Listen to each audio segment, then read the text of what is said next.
السلام عليكم، ازيكم حبايبي؟ عاملين ايه؟ يا رب تكونوا بخير. الفيديو بتاعنا النهارده مميز جدا وجميل جدا. تعالوا نعمل الرقاق الطري الفلاحي بطريقه سهله وبسيطه جدا، وهنسويه كمان على البوتاجاز من فوق ومن غير فرن. هيطلع معاكي طري وجميل بالشكل اللي انتوا شايفينه ده. ينفع بقى في السندوتشات، في الفطار، في اي وقت كده عايز سندوتش سريع جميل جدا. شايفين قد ايه طري؟ هقولك ازاي كمان تحفظيه علشان يفضل معاكي طري بالشكل الجميل ده. وعايزه اقولك الكميه اللي انا عملتها دي من نص كيلو دقيق بس، وفي ثواني كده هيكون جاهز معاكي وبمكونات بسيطه جدا، وان شاء الله تكون موجوده في مطبخك. يلا بينا نسمي الله ونشوف هنعمل ايه مع بعض عشان ما اطولش عليكم الفيديو اكتر من كده. بس يا ريت لو عجبكم الفيديو ما تنسوش اللايك والشير، وتسيبولي تعليق صغير كده تحت الفيديو لانه بيفرحني وبيشجعني جدا. اول حاجه معايا هنا نص كيلو من الدقيق متعدد الاستخدامات، حوالي 3 كوبايات ونص من مج الشاي اللي انا كنت بحط بيه اللبن ده. ضفت معاه معلقه صغيره من السكر ونص معلقه صغيره من الملح، وحوالي كده معلقتين كبار من الزيت، وكوبايه من اللبن الرايب او الزبادي. طبعا احنا عارفين رقاق فلاحي يعني لبن رايب او لبن زبادي عشان يبقى طري معانا كده، بيبقى طعمه زي الرقاق الفلاحي اللي احنا متعودين عليه. لكن لو مش موجود عندك لبن رايب ممكن تستخدمي لبن عادي خالص، مفيش اي مشكلة. مش عندك لبن خالص ممكن تستخدمي مية مع معلقتين من اللبن البودرة، او ممكن تستخدمي علبة زبادي صغيرة وتكملي باقي العجن بتاعك بمية. مفيش اي مشكلة خالص، مش هنوقف نفسنا على حاجة، هيطلع معانا برضو طري وجميل جدا. انا هنا كمان جبت كوباية نص كوباية من اللبن الرايب، وبنزل بيها بالتدريج واحدة واحدة زي ما انتوا شايفين كده وانا بلم العجينة.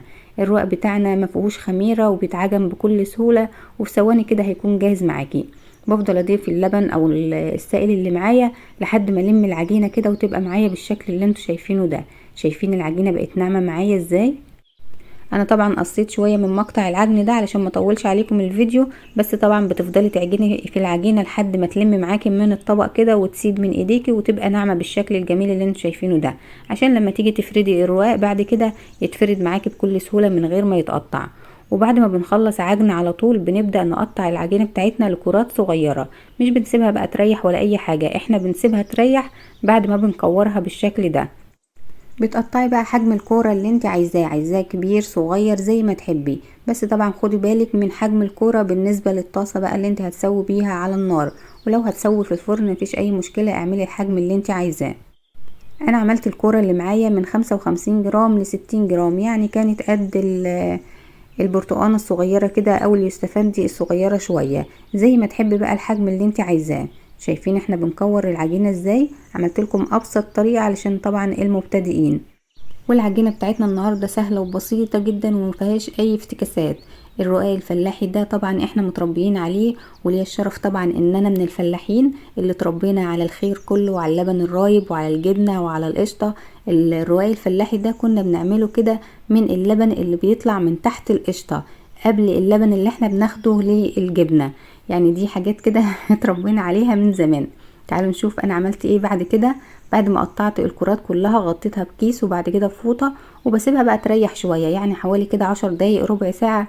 كل ما سبتيها ريحت كل ما اتفردت معاكي بكل سهولة. ما تقلقيش خالص، العجينة ما فيهاش خميرة، يعني مش هتخمر معاكي ولا اي حاجة، بل بالعكس كل ما سبتيها تريح كل ما اتفردت معاكي بكل سهولة من غير ما تتقطع. وطبعا استخدمت النشابة بتاعتي او الفرادة بتاعت العجين بتاعتي بتاعت زمان، عشان كده احس بروايح زمان وبالروايح الفلاحي اللي احنا كنا بنعمله من زمان. ما استخدمتش بقى النشابة اللي انتم متعودين عليها بستخدمها معاكم في كل الفيديوهات. تعالوا نشوف بقى انا عملت ايه بالظبط علشان فرد الرواق ده مهم جدا. الرواقة بتاعتك كده لازم تكون مية واحدة. يعني ايه مية واحدة؟ يعني كلها كده مساوية بعضها، مفيش فيها جنب تخين وجنب رفيع. ما تكونش الوسطانية بتاعتها كده تخينة واطرافها رفيعة، او بالعكس ما تكون الاطراف بتاعتها تخينة والوسطانية رفيعة. لازم ايدك كده تكون ماشية على كل جزء في العجينة. شايفين انا بعمل ازاي؟ وهي لسه صغيرة كده بفردها من الوسط لبره، يعني باخد النشابة كده بتمشي على كل مكان في العجينة من الوسط لبره. بعد كده لما بتكبر شوية بمسك الاطراف بقى زي ما انتوا شايفين كده، باخد من الداخل للخارج على طول، بس ايدي بالاغلب على الاطراف علشان الاطراف تتفرد معايا على طول وتكون خفيفة، وكمان هتفرد لك الرقاقة تكبر معاكي بسرعة. وكمان الاطراف كل ما كانت خفيفة كل ما كانت الرقاقة بتاعتك كده مستوية حلو وطعمها حلو من غير ما تجلد. لان الاطراف لما بتكون سميكة وقت التسوية بتجلد معانا. تعالوا نشوف بقى التسوية بتاعتنا المظبوطة على البوتاجاز من فوق. انا بحط الطاسة عشان تسخن كويس جدا قبل ما بحط عليها اي عجين او اي رقاق خالص. يعني بتخبزيلك كده 3-4 جنبك، وبعد كده تبداي تسوي، وفي في نفس الوقت اللي انت بتسوي فيه بتفردي باقي الكرات اللي معاكي. يعني عينك في وسط راسك كده واقفه بتفردي جنب البوتاجاز، والبوتاجاز شغال جنبك للتسويه. او لو معاكي حد بقى هيعملك هيفردلك وانت هتسوي كده، هيسهل عليك الدنيا. لكن عشان انا بعمل لوحدي، ففي نفس الوقت اللي انا بفرد فيه بسوي فيه بالشكل اللي انتوا شايفينه ده. اول واحده بتحس انها بتاخد وقت شويه، لكن بعد كده مش بياخد وقت خالص، في ثواني كده هيكون طالع معاكي. انت بتحطيها على الطاسه بعد ما تسخن بالشكل ده. اول ما تتشمع كده او لونها يغير، ابداي اقلبيها على الجنب التاني. بتفضلي تقلبيها على كل جنب شويه لحد ما تاخد كده لون اصفر خفيف من كل جنب. خلاص بتبداي تطلعيها على طول. شايفين بدات تتشمع ازاي؟ طبعا الرواق الفلاحي مش بيتنفخ معانا زي العيش، لان طبعا ما فيهوش خميره واحنا فردينه رفيع. لكن لو انت عايزه تعمليه بقى عيش صغير او عيش شامي، بتحطي له خميره وبتخلي العجينه بتاعتك تخينه شويه، وهنعمله ان شاء الله في الفيديو الجاي مع بعض. لكن الرواق سهل وبسيط كده، ومكوناته خفيفة، وكمان الفرد بتاعه سهل وبسيط جدا زي ما انتوا شايفينه كده. في ثواني بتكوني مخلصة الكمية اللي انت عاملاها. وعايزة اقولك اعملي كمية كبيرة لانه هيخلص معاكي على طول. الولاد ما هيصدقوا بقى يلاقوا حاجة طرية كده ويعملوا سندوتشات جبنة على طول. عايزه اقول لكم احنا زمان الرواق الطري ده او الرواق الفلاحي ده كنا بنخبزه تقريبا كل اسبوع او كل 10 ايام. نعمل لنا 4-5 كيلو دقيق كده يقعدوا معانا اسبوع ما يكملش حاجه، لانه بيكون طري كده وطعمه جميل، ينفع معانا بقى في كل الاكلات اللي احنا بنعملها.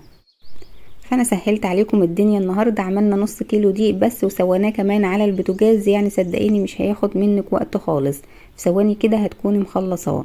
شايفين انا عملت معاكم كذا واحده كده واحنا بنرغي، لان هو بسيط. انا مش عارفه اتكلم عن الفيديو او اشرح الحاجات اللي انا بعملها، لان الفيديو موضح كل حاجه. هو بسيط في نفسه كده، تحس ان هي حاجه خفيفه وسهله كده. ودي مش اول مره نعمله مع بعض، احنا عملناه قبل كده كذا مره. بس طبعا علشان متابعين الحلوين اللي لسه داخلين القناه جديد يشوفوا كل الوصفات اللي احنا عملناها مع بعض قبل كده. زي ما انتوا شايفين بقى التسويه كده، انا بقلبه على كل جنب شويه لحد ما ياخد نقط صفرة كده من كل جنب، حاجة بسيطة بس احنا مش عايزين نحمره قوي علشان يفضل طري معانا. وبعد كده بنطلعه في فوطة جنبنا وبنغطي عليه علشان يطرى معانا. هو بيطلع طري كل حاجة، بس احنا بنحطه في الفوطة كده علشان يفضل طري معانا. شايفين في ثواني كده بشيل الواحدة وبحط واحدة مكانها. انا هنا كنت خلصت الكمية كلها. شايفين ما شاء الله جميلة جدا، والتسوية بتاعتها ممتازة. شايفين الجمال؟ كله طري معايا، لان انا بعد ما بطلعه من على البوتاجاز بحطه في الفوطه جنبي. وبعد كده هنشيله بقى في اكياس كده على قد الاستخدام وتحطيه في الفريزر. عايزه اقولك اصلا هو مش هيقعد ثواني كده هيكون خلصان معاكي. لو انت عامله كميه كبيره، بعد ما بتخلصي تسويه بقى ويبرد كده تماما وانت حطاه في الفوطه، بتشيلي كده شويه شويه في اكياس على قد الاستخدام بتاعك وتحطيه في الفريزر. وبتطلعي الكيس على قد الاستخدام بتاعك بس، بيبقى طري معاكي كأنك لسه خبزاه يومها. وبكده الفيديو بتاعنا يكون خلص. اتمنى ان يكون عجبكم، واتمنى ان انتوا تجربوه. ولو عجبكم ما تنسوش اللايك والشير والاشتراك في القناة، وتسيبولي تعليق صغير كده تحت الفيديو لانه بيفرحني وبيشجعني جدا. وانتظروني في الفيديو الجاي ان شاء الله. والسلام عليكم ورحمة الله وبركاته.